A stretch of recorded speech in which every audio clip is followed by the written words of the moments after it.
ನಾನು ಪತ್ನಿ ಇಬ್ಬರು ಲೋಕಸಭೆಗೆ ಸ್ಪರ್ಧಿಸಲ್ಲ. ಮಂಡ್ಯ ಲೋಕಸಭೆಗೆ ಕಾಂಗ್ರೆಸ್ ಅಭ್ಯರ್ಥಿ ಯಾರು?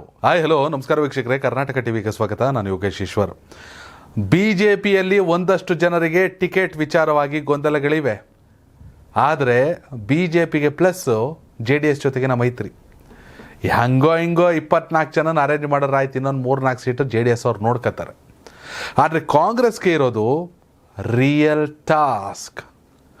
ಎಲ್ಲ 28 ಕ್ಷೇತ್ರಗಳಿಗೆ ಕೂಡ ಅಭ್ಯರ್ಥಿಯನ್ನು ಹುಡುಕಬೇಕು. 2019 ಲೋಕಸಭಾ ಚುನಾವಣೆಯಲ್ಲಿ JDS ಮತ್ತು ಕಾಂಗ್ರೆಸ್ ಮೈತ್ರಿ ಸರ್ಕಾರ ಇತ್ತು. ಹಿಂಗಾಗಿ ಒಂದಷ್ಟು ಕಡೆ JDS ಅಭ್ಯರ್ಥಿಗಳನ್ನ ಕಣಕ್ಕಿಳಿಸಿದ್ರು, ಒಂದಷ್ಟು ಕಡೆ ಕಾಂಗ್ರೆಸ್ ಅವರು ನಿಂತ್ಕೊಂಡ್ರು.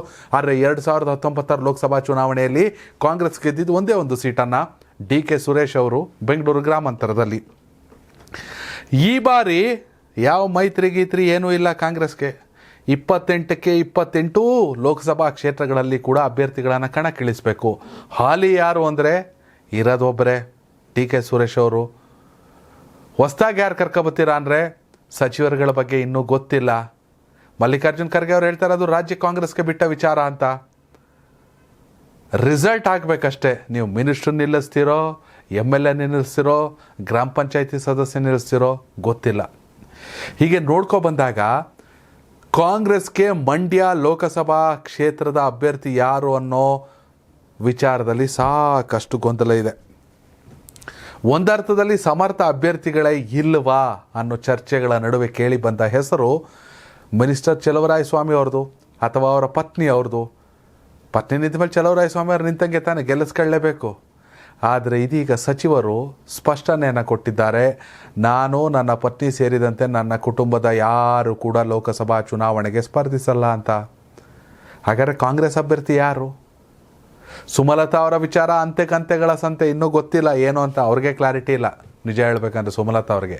ಹೀಗಾಗಿ BJP ಮತ್ತು JDSನ ಮೈತ್ರಿ ಅಭ್ಯರ್ಥಿ ಯಾರು ಅಂತ ನೋಡ್ಕೋಬೇಕು. ಹೈಕಮಾಂಡ್ ಸುಮಲತಾ ಅವ್ರಿಗೆ ಏನೋ ಹೇಳ್ತಾರೆ ಅಂತ ಹೇಳ್ಕೋಬೇಕು. ಅದೆಲ್ಲ ಆದಮೇಲೆ ಮಂಡ್ಯ ಮತದಾರರ ಅಭಿಪ್ರಾಯ ಕೇಳಬೇಕು. ಅದಾದಮೇಲೆ ಅಂಬರೀಷ್ ಅಭಿಮಾನಿಗಳ ಅಭಿಪ್ರಾಯ ಕೇಳಬೇಕು.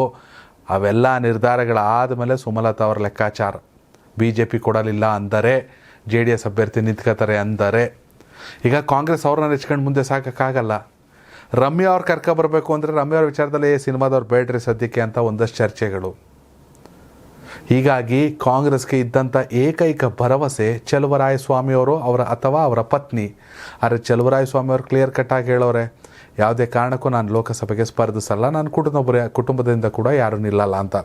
ಹೀಗಾಗಿ ಮಂಡ್ಯ ಒಂದು ರೀತಿಯಲ್ಲಿ ಕಾಂಗ್ರೆಸ್ಗೆ ಕಬ್ಬಿಣದ ಕಡಲೆ ಈ ಬಾರಿ ಲೋಕಸಭಾ ಚುನಾವಣೆಯಲ್ಲಿ ಅಭ್ಯರ್ಥಿ ಆಯ್ಕೆ ವಿಚಾರದಲ್ಲಿ. ಆದರೆ ವಿಧಾನಸಭಾ ರಿಸಲ್ಟ್ ನೋಡಿದ್ರೆ ಓಕೆ, ತೊಂದರೆ ಇಲ್ಲ, ರಿಸಲ್ಟ್ ಮಾಡ್ಕೋಬೋದು.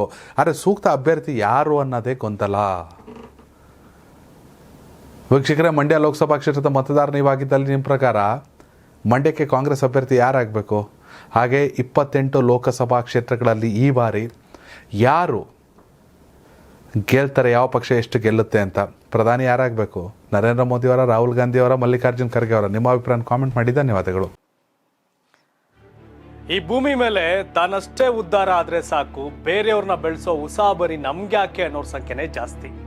ಆದ್ರೆ ಕೆಲವರು ಮಾತ್ರ ತಾನು ಬೆಳೆಯೋದ್ರ ಜೊತೆಗೆ ತನ್ನವರನ್ನು ಕೂಡ ಬೆಳೆಸ್ತಾರೆ. ತಮಗಿಂತ ಎತ್ತರಕ್ಕೆ ಬೆಳೆಯೋಕೆ ಬೆಳಕಾಗ್ತಾರೆ. ಸಾಧಿಸುವ ಗುರಿ ಇದ್ದವ್ರಿಗೆ ದಾರಿದೀಪ ಆಗ್ತಾರೆ. ಇದೀಗ ನಾನು ಇತರರ ಭವಿಷ್ಯಕ್ಕೆ ಬೆಳಕಾಗುವವರ ಸಂದರ್ಶನ ಮಾಡಲು ಹೊರಟಿದ್ದಾನೆ.